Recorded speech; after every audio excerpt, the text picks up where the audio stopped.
இது நம்ம 80s 90s பீரியட்னு வச்சுக்கோங்க. அப்பெல்லாம் மளிகை கடையில தான் நம்ம போன் எல்லாம் பேசுவோம். அப்போ ஒரு சிறுவன் அந்த கடையோட வாசல்ல இருந்த பொது தொலைபேசியில பேச முயற்சி செஞ்சான். அந்த தொலைபேசி அந்த சிறுவனோட உயரத்துக்கு எட்டல. மளிகை கடை தானே, பக்கத்துல ஒரு அட்டை பெட்டி இருந்துச்சு. அதை எடுத்து போட்டு அதுக்கு மேல ஏறி நின்னு நம்பரை டயல் செஞ்சு பேச ஆரம்பிச்சான். அந்த நேரத்துல அந்த கடையில பெருசா கூட்டம் இல்ல. அதனால அந்த கடைக்காரர் அந்த சிறுவனை கவனிச்சுக்கிட்டு இருந்தாரு.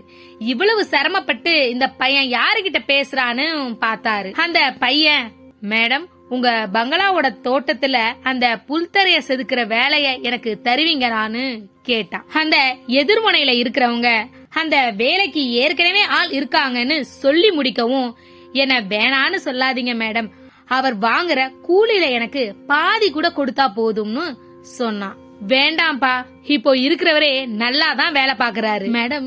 எனக்கு வேலை கொடுத்தா புல்தரைய செதுக்குறது மட்டும் இல்ல, நடைபாதையோட ஓரங்கள்ல கூட அழகுபடுத்துவேன், உங்க பங்களாவோட தோற்றத்தையே மாற்றுவேன், ஒரே ஒரு முறை வாய்ப்பு கொடுங்க அப்படின்னு சொன்ன உடனே அந்த எதிர்முனையில இருக்கிறவங்க, இப்போ எங்க வீட்டுல அந்த வேலை செய்யற பையனை பத்தி உனக்கு தெரியாது, அவ்வளவு திறமசாலி, அவனை மாற்ற முடியாதுன்னு சொல்லி போனை வச்சாங்க. போனை வச்சதும் அந்த சிறுவன் முகத்துல ஏமாற்றமோ கோவமோ இல்ல, மாறா புன்னகையோடு அந்த போனை வச்சான். இத எல்லாத்தையும் கவனிச்சுட்டு இருந்த கடைக்காரரு, வாய்ப்பு கிடைக்காத போது கூட இவன் தன்னம்பிக்கையோடு சிரிக்கிறானே, இவனுக்கு கண்டிப்பா உதவி செய்யணும்னு நினைச்சி, தம்பி நான் உனக்கு வேலை தரேன்னு சொன்னாரு.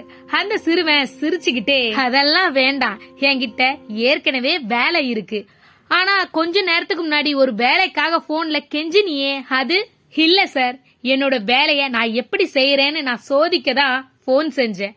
நான் குரலை மாற்றி பேசினது என்னோட முதலாளி அம்மா கிட்டதான், அவங்க மாற்ற முடியாதுன்னு சொன்ன பழைய வேலைக்காரன் நான் தான். சுய பரிசோதனை உங்க பலம் பலவீனத்தை திறமைய உங்களுக்கு உணர்த்தும். இது உங்க மேம்பாட்டுக்கும் சுய நம்பிக்கைக்கும் வழிகாட்டும்.